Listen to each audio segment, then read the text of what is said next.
Hey, I'd like to welcome you to another episode of Mission Matters. My name is Adam Torres, and if you'd like to apply to be a guest on the show, just head on over to the website missionmatters.com and click on Be Our Guest to apply. Hi, Today I have that's the Carter show. I don't Wilcoxson know. on the line, and he is CEO and co founder at Epic Services Company. Carter, welcome to the show. Adam, thank you so much for having me back. I appreciate it. All right. So for those of you who haven't seen our previous episode, I'm first off excited to have Carter back on the line. I know he's got some big milestones he's celebrated, and definitely to get into Epic Services Company there. I'm not going to spoil this, but they have some more things they're doing to help their clients, and that they're just really pushing the envelope. Every time Carter and I connect, my mind's always blown on what's happening at the company. So we'll get into all of that, but we'll start this episode like we start them all with our Mission Matters Minute. So, Carter, we at Mission Matters amplify stories for entrepreneurs, executives, and experts. That's our mission. Carter, what mission matters to you? Well, my why, right? That's why I was so attracted to being on Mission Matters originally the first time. And, now that we've expanded, we've had some milestones. The why is what I've recognized is trying to solve for two different areas. One is solving for advisors to win what I call the relationship war. And then two, their clients, helping them to solve a problem and delivering, education to them in order to eliminate the potential family fracturing that happens when you don't do the type of planning that we have incorporated in what we're going to be talking about today. No, it's fantastic, and big fan of what you're doing over there at Epic, and just going a step further. So we'll go into how you're helping financial advisors specifically through Epic and what that looks like. But before we do that, I mean, like, how'd you get started in finance, and just how'd you get started on this path? Yeah, thank you for asking me. So, it's interesting. I've been sort of like in the service industry most of my life, right? I mean, I remember I was telling this story over the weekend to one of my clients that, when I was 14 years old, I lied about my age and I got a job flipping burgers, right? Because I just wanted to make my own money. But, that brought me into eventually I became, to fast forward, a national trainer for PF Chang's. And I really loved, the service and what that taught me in order to, to deliver on processes. And it was very regimented whenever I first started working for PF Chang's, a great organization. And what ended up happening was I became a caddy at a private club where I met the guy who, and I was telling you, before we started the show, my mentor who brought me into the business almost 20 years ago. Wow. He was the very first person that it was my 50th birthday over the weekend. And he was the very first person to actually wish me happy birthday, even though we don't even work together. But I got into it with, just that heart for helping people. I just really, really love helping people.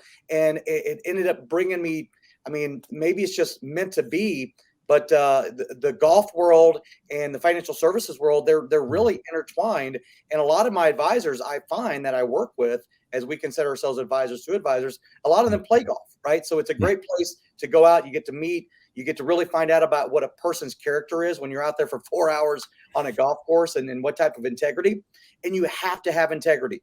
Yeah. The thing that I love the most, and I know we'll talk about this in a little bit later on in the podcast about my podcast, but it's the theme. Like advisors that are in this industry, they love helping people, right? Yeah. That's just who I am. I have a heart for wanting to help people, but I wanted to be able to connect not only the advisor, but then ultimately their end user consumer and client acquisition. That is traditionally the challenge that they've faced, because I spent time in the field. I know what type of traditional challenges they have, and I wanted to meet those traditional challenges for them. So, it was really a progression from, being in the service industry that got me into another service industry in the financial services industry. No, great story, and congrats on the big 5-0. So I mean, it's just awesome. As we're talking and getting to know each other better, and introducing you to the audience, I just see this progression, and I've seen how your company's built, and now hitting that milestone. I mean, it's a big deal. It's a huge deal, and every chance I get, I have to give a shout out to my wife, because whenever I was, we had dueling pianos. And it was a lot of fun, a lot of entertainment and everything. And I played a song. I'll go after the song when you give my speech. During that speech, the very first thing that I obviously did was I had to give acknowledgement to my wife, not only who helped put the entire party together, but also I said to the entire, all of my people, friends, family, colleagues that were celebrating with me, I said, she was the one that believed in me before I even believed in myself, right?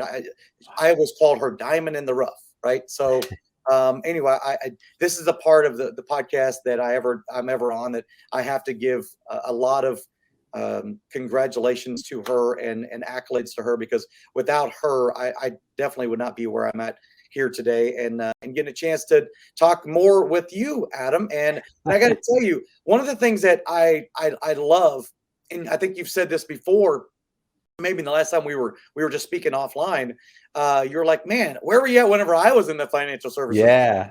So I don't know if you want to talk about that a little bit yourself. And I just, when you said that to me, I thought, man, I'm doing it the right way. When I can get a guy who's like, when I was really out there trying to grind it out, if I'd had someone like you, I know it could have been a different story maybe for yourself. Yeah, I think that's a great segue, actually. So getting into this topic of what you talk about, so winning the relationship war. I mean, for those that are out there that have been, let's just say, doing business for a long time as a financial advisor, they know what that means. But there's different people, in their career. What does that mean to you, and why do you word it that way, like winning the relationship war? Well, so this is 20 years of being in this space, recruiting independent financial advisors, that I recognize that, we are on the cusp of the greatest wealth transfer ever. 68 trillion with the T dollars, right? It's interesting. To understand how much a trillion is in the first place is unfathomable. And I've got a method that I teach people how to do this, but a million to a billion is nowhere close from a billion to a trillion. It's exponentially bigger. Anyway, $68 trillion industry. So what I recognize is that all of those same financial advisors who are vying for the same 10 to 11,000 baby boomers a day that are retiring for the next 15 years, they're all after the same 10 to 11,000 a day that are retiring, right? So I've really coined this phrase, and I've created this triumvirate of how do you win the relationship war? You do it by planning, right? That's what you have to do. If you hang your hat on products, pricing, and performance, you can always be outmatched or outdone, right?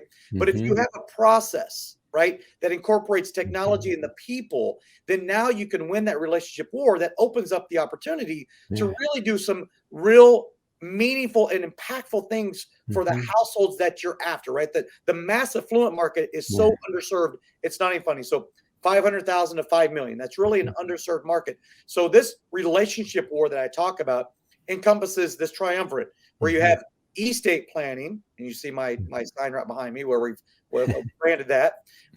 You have financial planning, and that's how you ultimately pass on your valuables. That's that $68 trillion that we're talking about.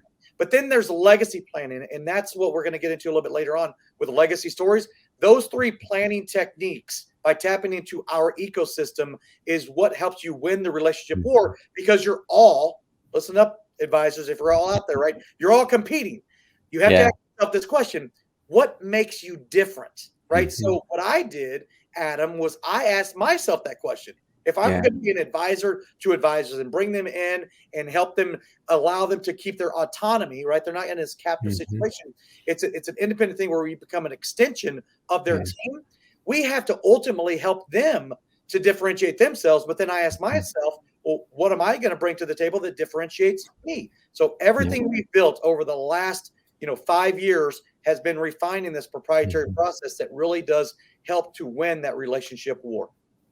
So going a step further here, let's talk about, before we go deeper into the topic, I wanna set the stage with maybe talking a little bit more about Epic Services Company. So tell us about the company.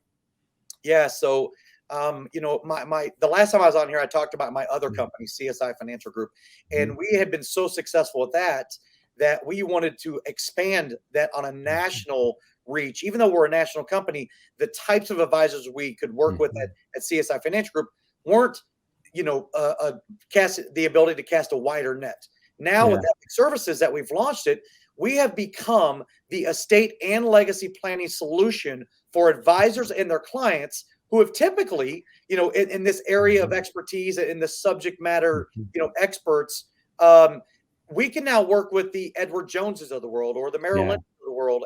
And what we've discovered is they need to have a team of specialists that really prioritize estate and legacy planning. All too often, what we have learned along the way is they lose control of their clients. Like, think about this for a second, Adam. Advisors, clients will come to them and ask them, their trusted advisor, hey, Adam, or hey, Tom, like, where do I go to get all of my affairs in order, right? Where do I get this estate, work done? And they've been relegated for decades to have to be like, oh, well, we got these 3 different attorneys that I have a quasi relationship with, right? So they send their clients away to go into this black box. And then what ends up happening for the advisor is they lose total, complete control, right? Yeah. So we wanted to address that by being the solution to collaboratively work and become an extension of those advisors' team. So now, in our attorney network and everything, they're now an extension of your team that you don't have to send them away. You're now the quarterback of this team that facilitates and implements and incorporates all the things that are necessary for your households that you're working with or you're trying to work with.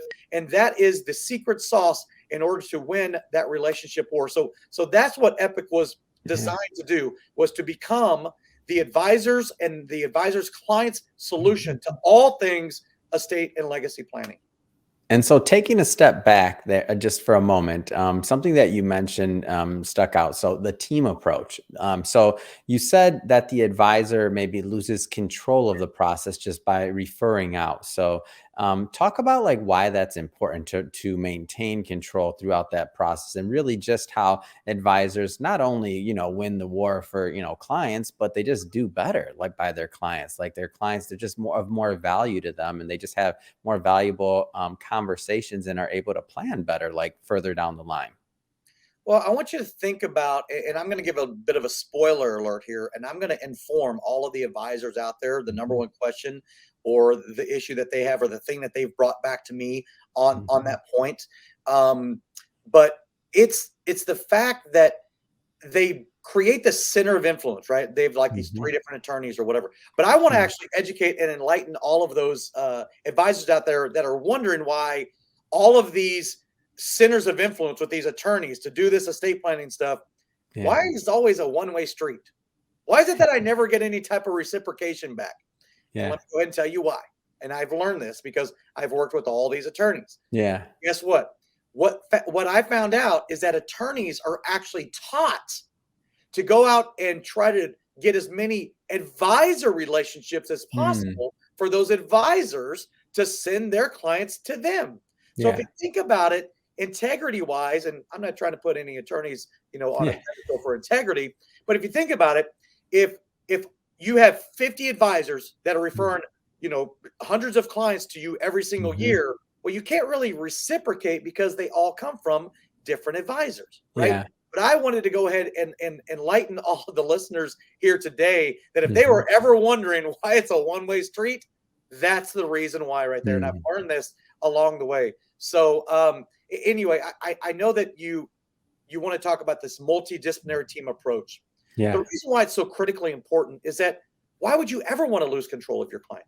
Why would you not want all of this? So we become your actual in-house estate planning team with what we call the outsourced estate planning team. So now, as opposed to even chance losing control with your client, because you don't know what happens. I've even talked with advisors who have these great relationships, and you know what they're relegated to do is that they're just like, well, I don't want to lose control, so I sit in all these meetings. I mean, it's not really beneficial for you to sit in on these meetings. And if you think about it, why do you do that? Well, you're like, because I want to make sure I navigate the waters. I don't want my client hearing something that the attorney is going to say that doesn't even relate to the financial planning that we're going to do, right?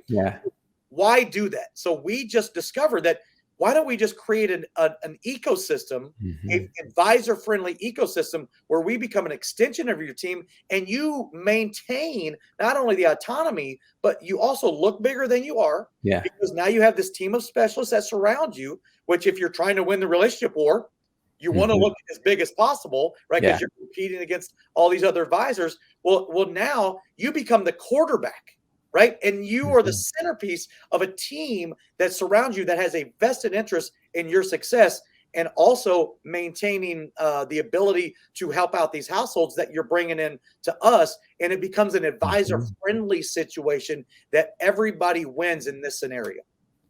So let's get into process a little bit. So the 3 E's, like, tell us a little bit about that. Yeah, so we just kind of sort of coined this phrase, if you will, delivering the 3 E's, where we educate, enlighten, and empower the advisor's clients to take action, right? The number one thing that we recognized and learned along the way is that the end user consumer, they procrastinate, not because they don't know that they need to do it. They procrastinate because they're not really sure where to go. And their expectation or hope is, if they're working with a, quote unquote, trusted advisor, that when they go to that trusted advisor, they'll have a solution, right? So, what's really been rewarding for us is that by building this out over the last 5 years, with what happened in 2020, which was supposed to happen in 2030, all of these households, right? The ideal, households that advisors are looking to work with that are closer to their, decumulation phase, right? 68, 72, 75 years old, who've gone through the accumulation phase. Now they're looking for a solution for what happens when I'm no longer here, right? What happens to my wealth when I'm no longer here? So we wanted to address all of that.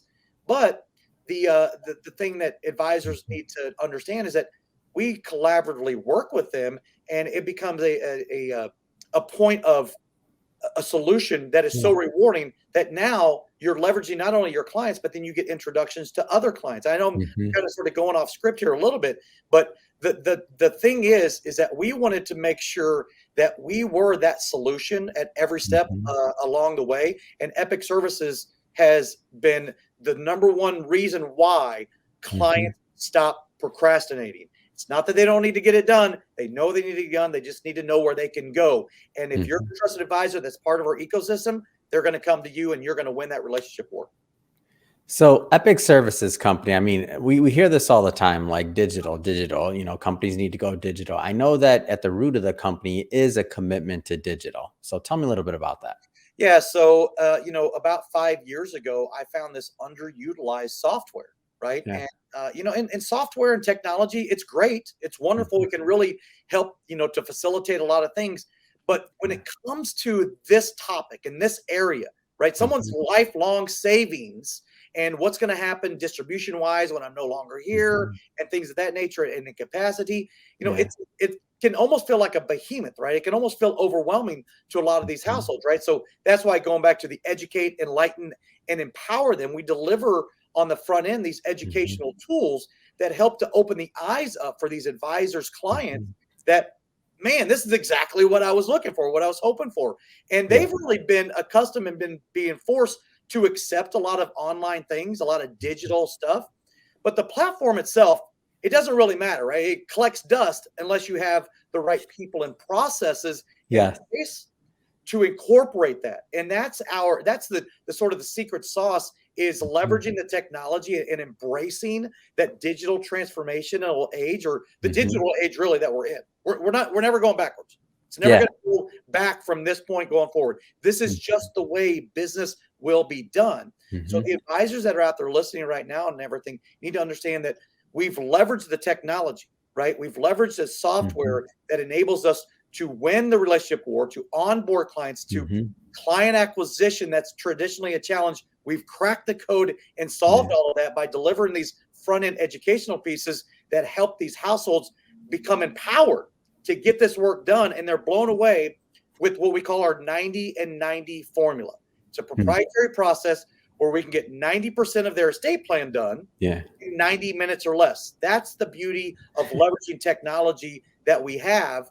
But the problem is, again, you need to at least introduce that to your clients, but we've solved on the back end by incorporating the people to do the process for these households. And that's why our advisors, we've absolutely changed their lives. I have advisors, Adam, that they went from, making $125,000 a year to $800,000 a year. Wow. All because of incorporating this process. And that's not, that's a normal story that I have to tell. That's not like those one-off things. That is traditionally and typical that we have. In fact, I have advisors that they are so busy with this, they've stopped marketing altogether. They don't have to market any longer simply because these clients that they help out, there's like, oh my God, you got to help my sister or help my aunt or help my, and because we can work with clients all over the country, it doesn't matter if you're in St. Louis, Missouri or San Antonio, Texas or San Diego, California, you can help clients all over the country incorporating and implementing our entire ecosystem. So tell me a little bit more about the feedback you've received, like from advisors. Of course, a couple of examples you just gave about an advisor, substantially increasing their income. I mean, that's a big deal. But like, what other kind of feedback have you received? Well, and that's a great question. I'm glad you asked it. Let me answer it this way. I will actually go to my advisors and I'll have a conversation with them. And, a lot of times they're coming in and we're having meetings, like maybe on my podcast, I'll come in as a guest and everything. And I'll sort of tee up the question, like, knowing what you know now, right? You've been in the business for 35 years, right, Scott? Or you've been in the business 42 years, Rick. Yeah. I'm just naming a couple names here that we work with, or Oddwin or whoever, right? We're working with 75 to 125 at any given time that have fully embraced this entire platform. I'll ask them, knowing what you know now, when would you have started using the system? Right? And they're just like yesterday, right? It would have been like immediately if they'd have known now. And that's the part. Whenever I talk about our enlightened advisors, it's amazing to me. And I just had a conversation today with one of our prospective advisors that I said, we don't have to convince the advisor's clients on this.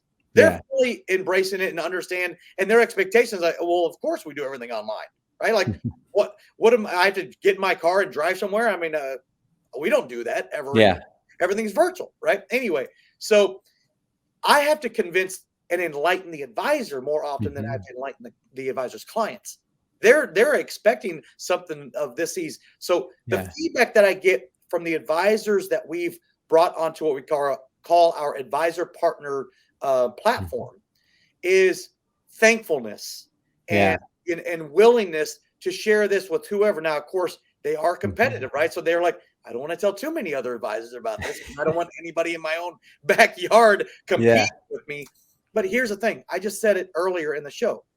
10 to 11,000 baby boomers a day for the next 15 years that are retiring. So there's plenty of them out there to go around that you can be able to tap into our system. And our goal and objective with Epic is to have an advisor who's like a top tier advisor who embraces everything that we're doing in every city in the United States to help the communities that they're serving.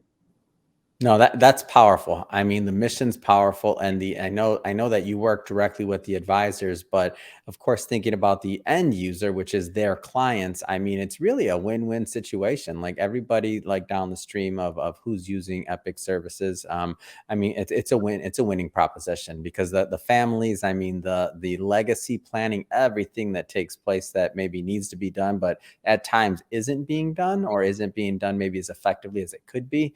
I mean, it's a big deal, I think. Well, cost effectiveness, efficiency, seamlessness, support. These are all things we addressed with this whole entire process. Because when you think about the traditional process to get this work done, and 83% of Americans have not done this. That's a World Council statistic, right, from 2016. I'm sure it hasn't changed much at all. We already knew that the underserved market was Middle America, right? Because most people, and we learned this along the way, most of these, the feedback that we get from those end user consumers is that when they heard estate planning, they heard estate taxes. And they're like, well, I only have $2.5 million. Right? I don't have an estate tax problem, right? And it's a very, very small percentage that do have an estate tax problem. But what they do have a problem with is how does that $2.5 million effectively, tax efficiently get distributed to the next generation so that you can ensure that it's not squandered or wasted or whatever. And by the way, you don't have to be a spendthrift beneficiary to spend all the assets of 2.5 million. Here's a perfect example. If you are a successful doctor and your parents are super proud of you and you're making, your net worth is $30 million and mom and dad pass away, you're an only child, hypothetically, right? Or maybe you and a sibling, and you get outright distribution of $2.5 million. Now all of a sudden you're just like, oh, me and my wife, we got this extra wing. We've been talking about putting it on the house and everything. And now that we got mom and dad's, 1.75 million, now we can add that on. And guess what? That money's gone, right? Yeah. So we knew that what we call the grantor, right? The grantor's intent, these households that we're working with, they didn't necessarily want their money spent that way. If they did, they just giving it now, right? That's not what they want to do. They want to be able to leave a legacy. They want to be able to have their great grandchildren have something that they worked really, really hard to earn themselves. Because $2.5 million to someone who has $250 million, that's a drop in the bucket, right? You don't even think about that. But for those beneficiaries who receive that, even the ones who are super successful could not squander it, but they can justify why they might spend that a little bit faster, right? It's the whole lottery winning thing, right? And we know horror stories that happen from lottery winners. Their lives have been destroyed. That happens in our industry when outright distribution happens all the time. In the horror stories that I've heard, in the family fracturing that occurs because of not having the proper distribution plan, which is really what estate planning is all about, and what we call family succession planning. So anyway, I hopefully that answers that question a little bit more detail. So Health and Wealth Podcast. So for those that watch this show often, they know I love supporting other podcasters. I mean, tell us about the podcast. Yeah, thank you so much for asking about that. So the Health and Wealth Podcast was started, kind of incidentally, right? I was my wife, I'm going to go back to her again, about 2.5 years ago. I recognized that I didn't want to be my own best kept secret, which is why I was on your show the first time. I wanted to get my message out there, right? So I engaged the services of this company, and because they were going to book me to be a guest on podcasts all over and everything. And I was on a few podcasts early on and everything. But what ended up happening was, even though I was paying them a pretty good penny, I wasn't getting on the types of podcasts or the amount of them that I felt I deserved to be on. So I went back to them and I said, look, here's the deal. I'll be on any podcast. What I'm going to talk about can resonate with any type of listener. I just don't want to be my own best kept secret, especially with respect to the estate planning tool that maybe a lot of their listeners might be hearing about, right? So they end up reaching out, and I'll fast forward to my now co-host, Tim James, who had a health podcast called The Health Hero Show. Shout out to Tim James and The Health Hero Show. So he got onto my calendar, and we had a 15-minute vetting conversation for him to find out, you're a financial guy. Why do you want to be on my podcast? Right? Like, that seemed weird to him. But what I found out was within, and my wife said, hey, why don't you start your own podcast? And then when I get into this 10 minutes in this 15-minute conversation, he said, man, Carter, you should start your own podcast. And here's the deal, Adam. You started yours, 5 years ago. It seems overwhelming. Like, where do I even start my own podcast? I had no clue where to start. So anyway, as I told him, so he told me he's got this podcast company and everything that works with him. If you're interested, let me know. So anyway, during that conversation, as I'm talking with him, an hour into this 15-minute vetting conversation, I'm learning more about him and his health journey and how he went out and organically healed himself. And I'm just like blown away with his story. It was unbelievable. Well, during this conversation, come to find out, he's a former wealth advisor turned health advisor, right? So I'm just like, wow, this is amazing. So about an hour into it, I said, Tim, how about this? I said, why don't we start our own podcast and we'll call it the Health and Wealth Podcast Show, right? So he was like, man, Carter, I really wanted to do that whenever I was a wealth advisor. I just never got around to it and everything. So fast forward, that was 18 months ago or whatever it was. And we just launched episode 41. We launch every week. We've had, a lot of guests that have come on, financial advisors come onto the show. Costs them nothing to get on there, right? We give them a platform to talk about, their why and their journey to, kind of like what we do here, right? But there's no cost. Come on, expand upon, your reach and what your ideal client looks like. And then there's 3 segments. The third segment is probably my favorite, right? It's where we flip the script, and all of our guests, who again have been CFPs, trust officers, attorneys, you name it, other health advisors, they come on and they ask my co-host, Tim James, who's a wealth, no pun intended, of knowledge, all things health. They ask him any, health questions under the sun. And every single time I learn something new. It's unbelievable on all the things that I learned. But, it was meant to be conversational, it's long form, much like this and everything. It's about an hour long. And, they come on and we release and launch every Wednesday at 1:30 Pacific time. Obviously, you can be able to go to our website for all of our previous, guests and hosts and everything, www.thehealthandwealthpodcastshow.com. And but the podcast has been warmly received. It's a great opportunity for me to get to meet interesting people. And that's what I was saying earlier on in this interview, is that it's the normal theme. The advisors that come onto the show, that take advantage of coming onto the show to expand upon, their demographic and their ideal clients and everything, they all have one thing in common. They have a heart for helping people. They love helping people. And those are the ones that I want to align myself with as well. Man, wonderful story. And we'll put the links to the podcast and all that good stuff in the show notes, so that my audience can just head on right over and check it out. But I just have to say, Carter, so I mean, lots going on here. Companies growing, hit the big 50.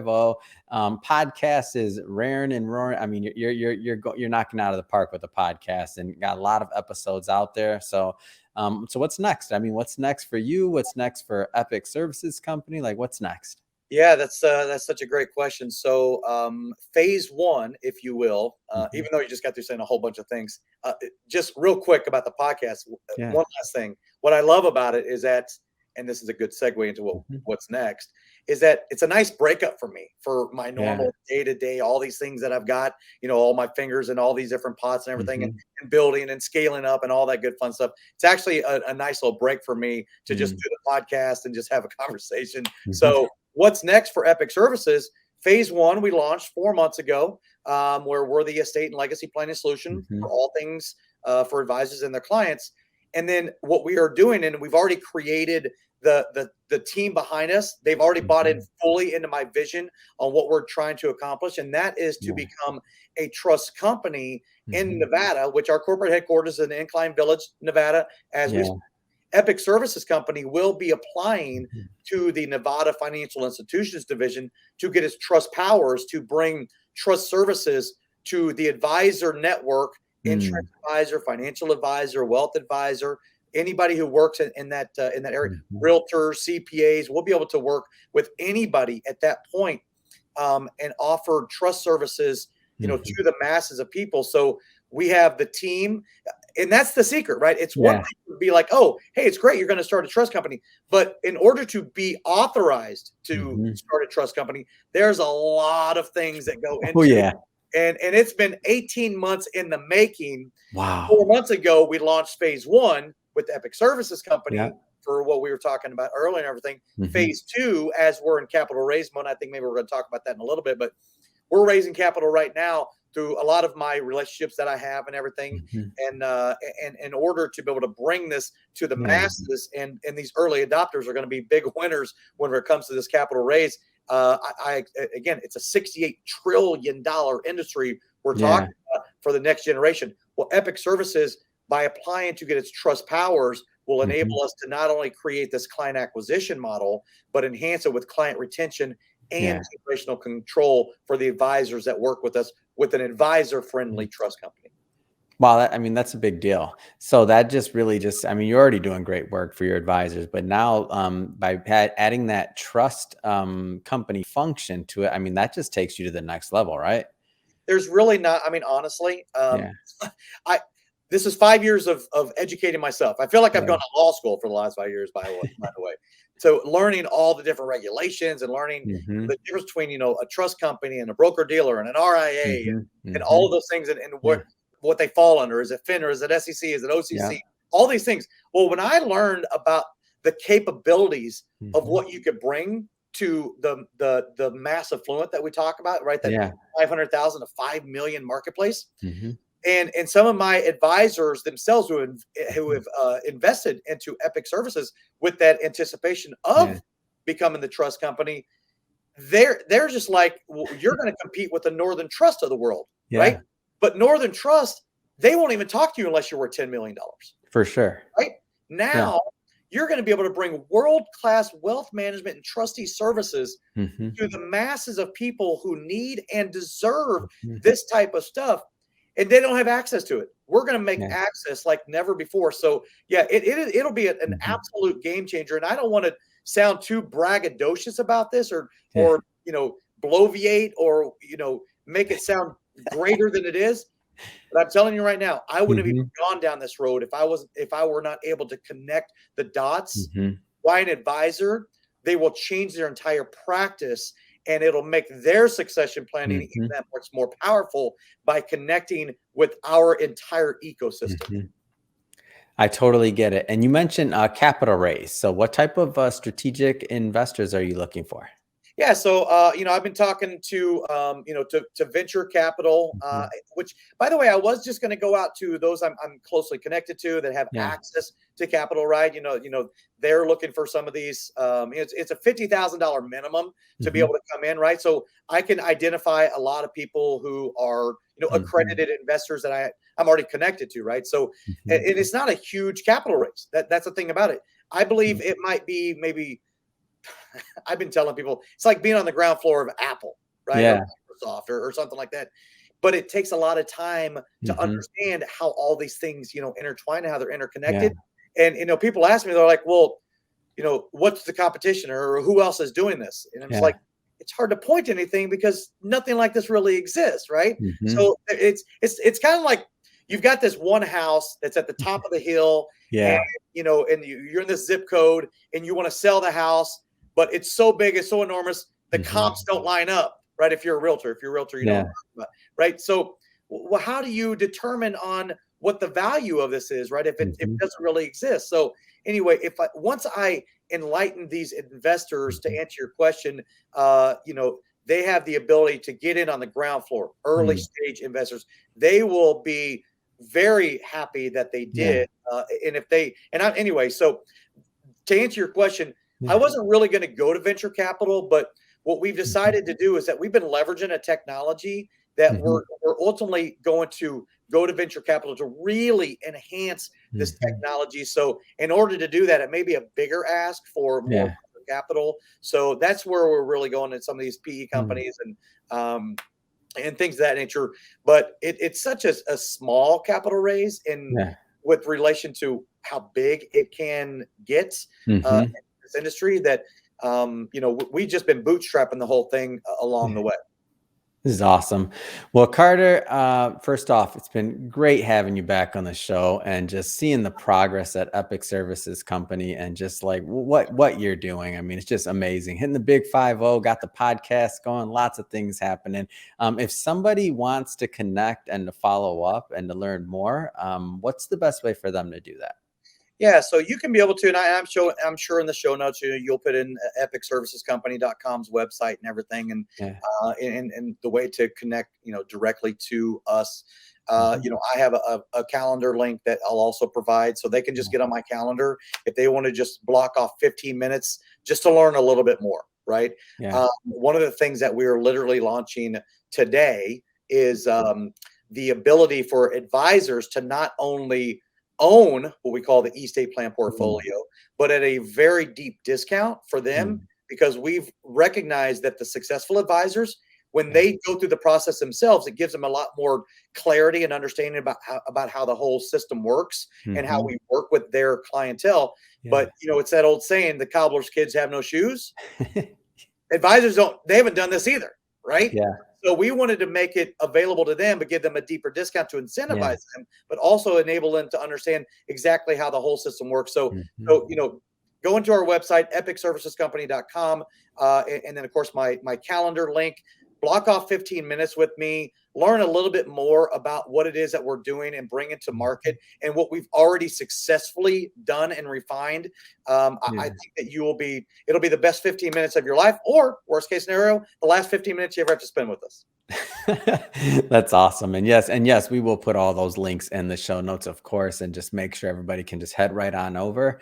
And speaking of the audience, if this is your first time with Mission Matters, we're all about bringing on entrepreneurs, executives, and experts and having them share their mission, like why they do what they do, like what gets them fired up to go out there and make a difference in the world. If that's the type of content that you're interested in, definitely hit that subscribe button, because we have many more mission-based individuals coming up, and we don't want you to miss a thing.